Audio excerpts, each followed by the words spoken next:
Own Way, the podcast with me, your host, Kori McClurg.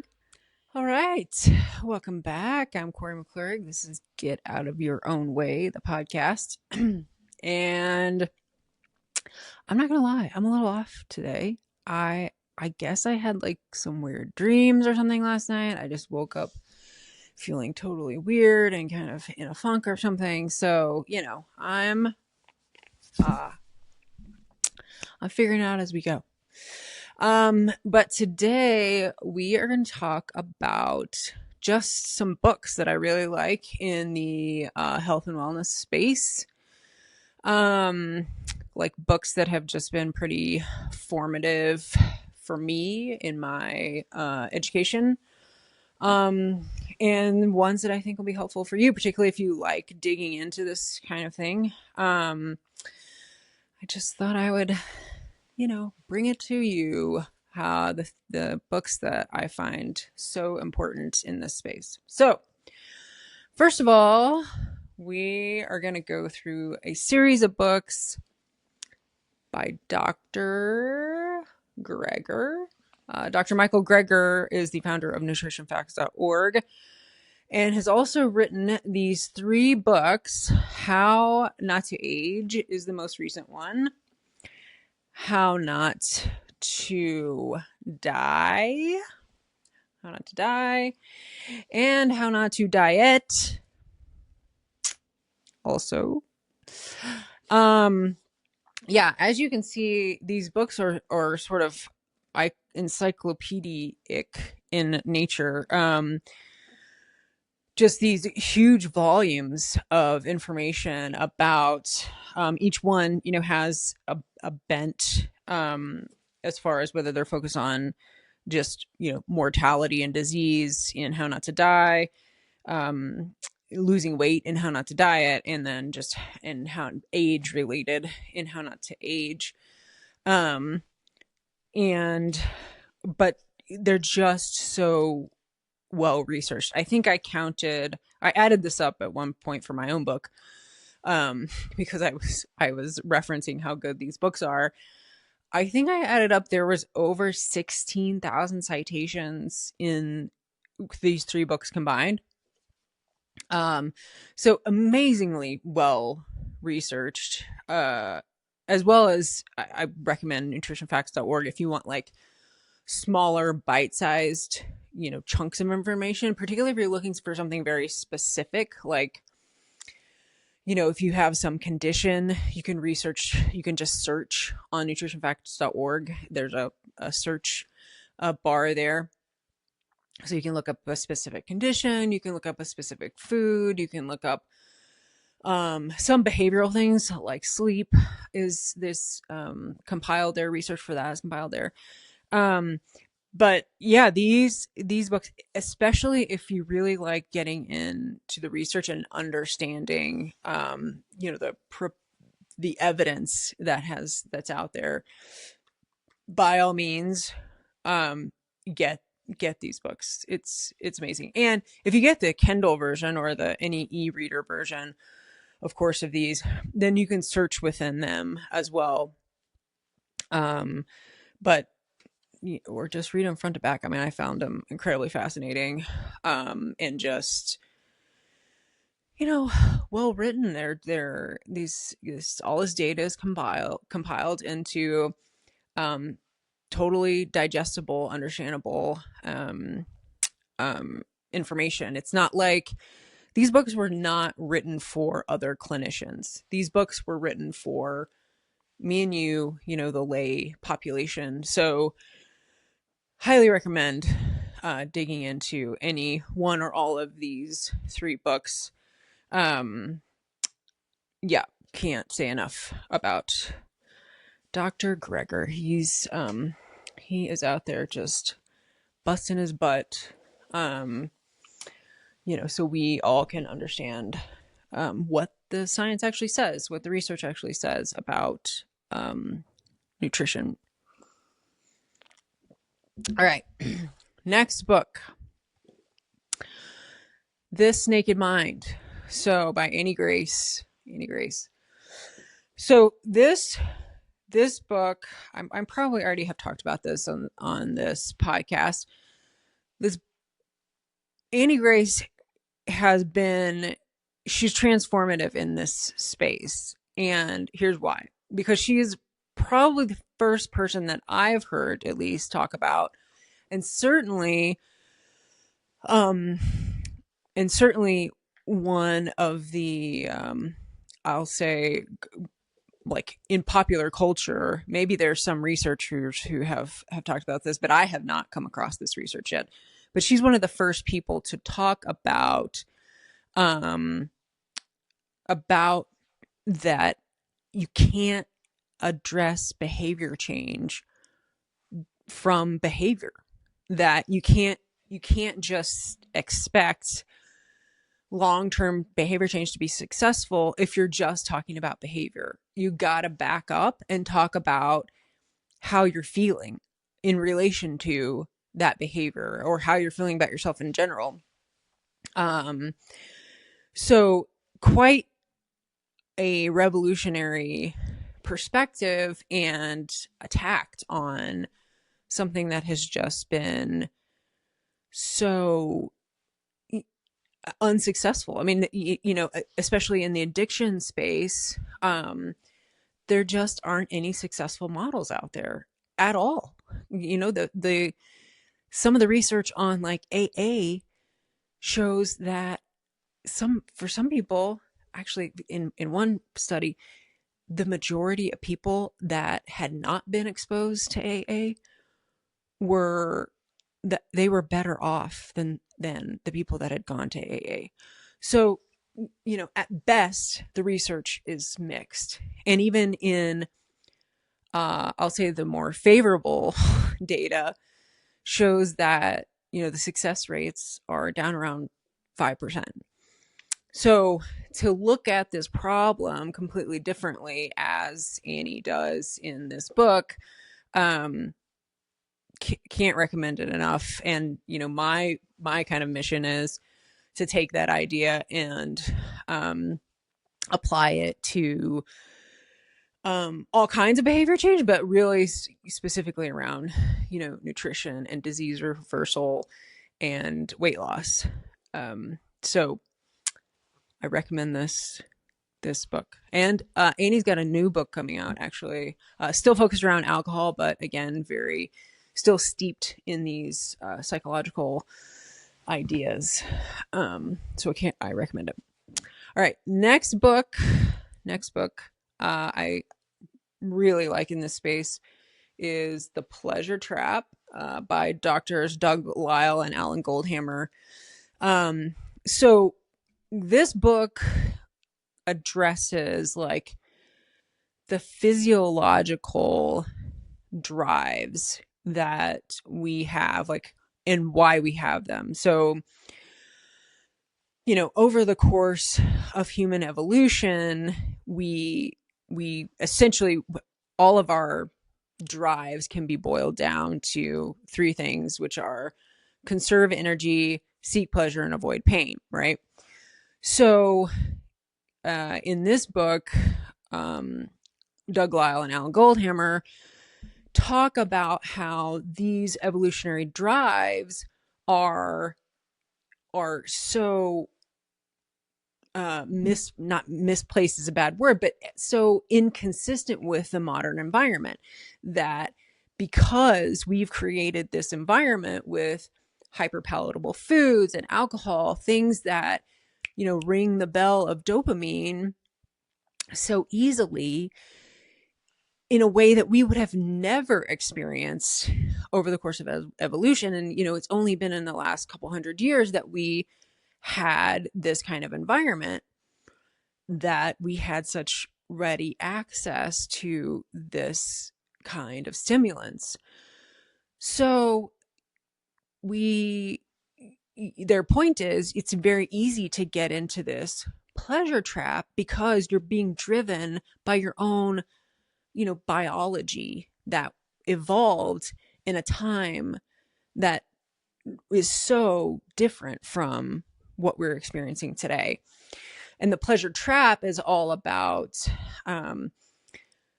you neuroadapt to these stimulants, right? Whether, drugs do it, right? That's why people need more and more of a drug to get high. But also food will do it. These hyper palatable foods, these processed foods that exist today, you need more and more to create the stimulation. And the really crappy part of it is that so much so that all whole natural foods don't ring the bell anymore. They don't taste good anymore.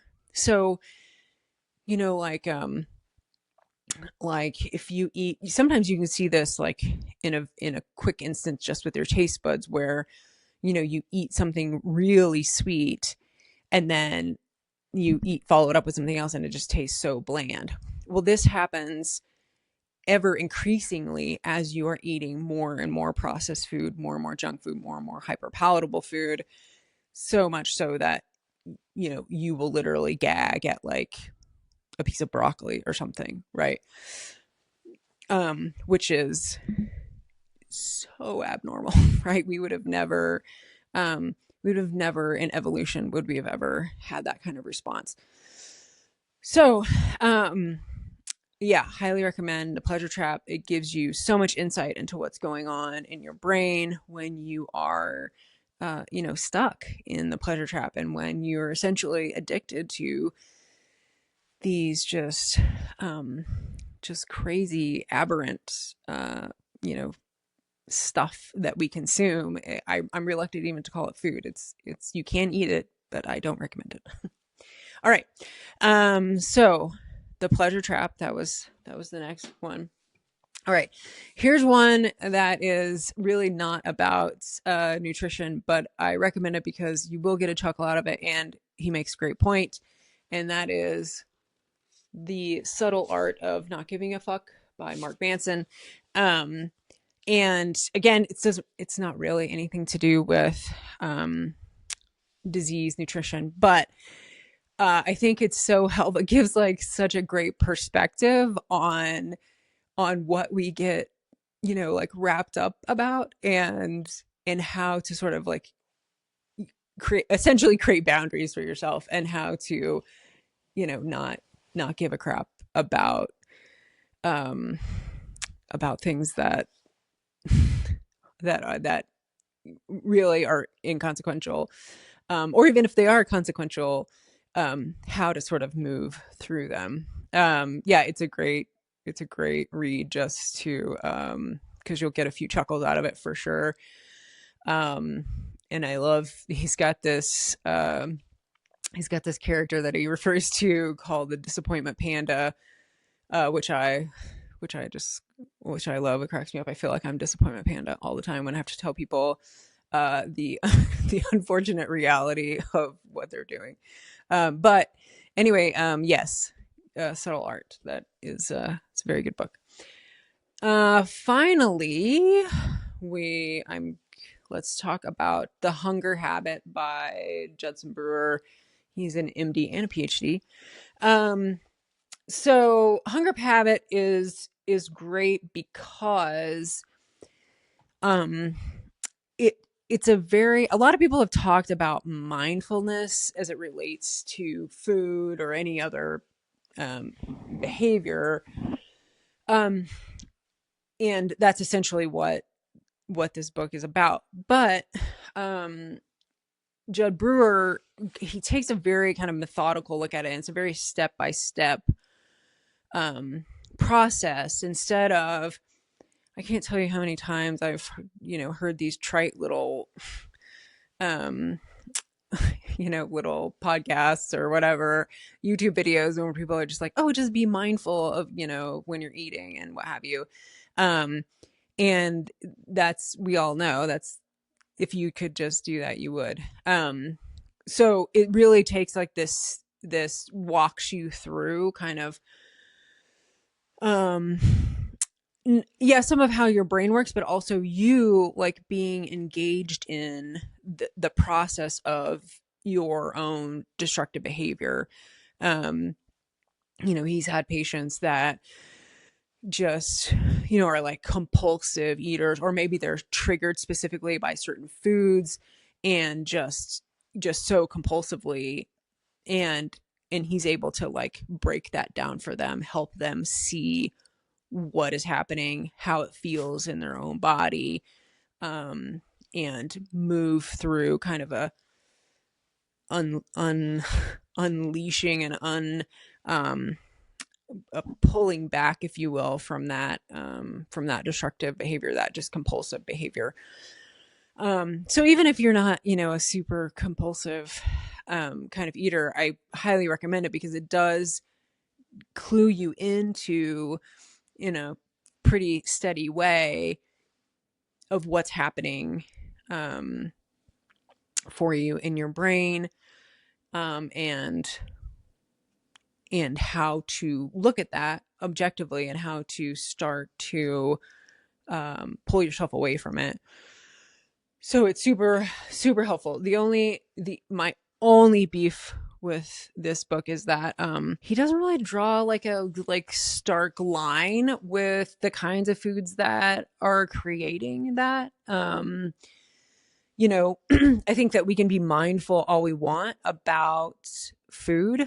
But the problem is, if you keep eating those hyper palatable, super processed food, you're just going to be doing battle all the time. Like, I don't think that, I don't think that anybody wants to like sit there and have to like be obsessed with what they're eating and how, what's going on in their brain, and are they wanting to eat too much. And like, I feel like most of us would just soon not think about it at all, right? I mean, when you're hungry, you eat, and when you're not, you quit eating. You don't eat. And the problem with the modern environment and the foods that most of us are eating, it's this: you're constantly going to be triggered. You're constantly going to want to eat more and more of these processed foods. And even if you're able to kind of like, mindfulness your way out of stopping, even in a particular instance, it's just going to keep coming back for you. I mean, it'll keep calling to you, and it's so insidious, the way that these foods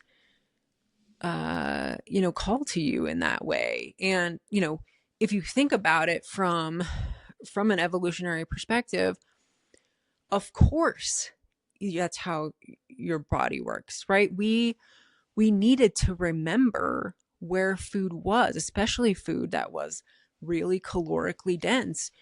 That was an important learning mechanism, right? Our entire survival depended on us remembering where food was, like remembering those patterns, and it being very imprinted on us that food was good, and it was calorically, intense. It was very calorically dense. So of course our brains work that way. And the problem is that we're in this environment where we don't need to remember. Like, food is abundant. We don't particularly need to remember where to get food. It's very easy all over the place. But because our bodies work that way, it's just going to call to you all the time if you continue to let it in your life. Now, who am I? I don't know. Some people maybe are just fine eating their, like, I don't know, their McDonald's lunch every day, and maybe, they weigh 110 pounds, and even if you only weigh 110 pounds, I don't recommend it anyway, because I don't think your heart's going to be loving you for that. But,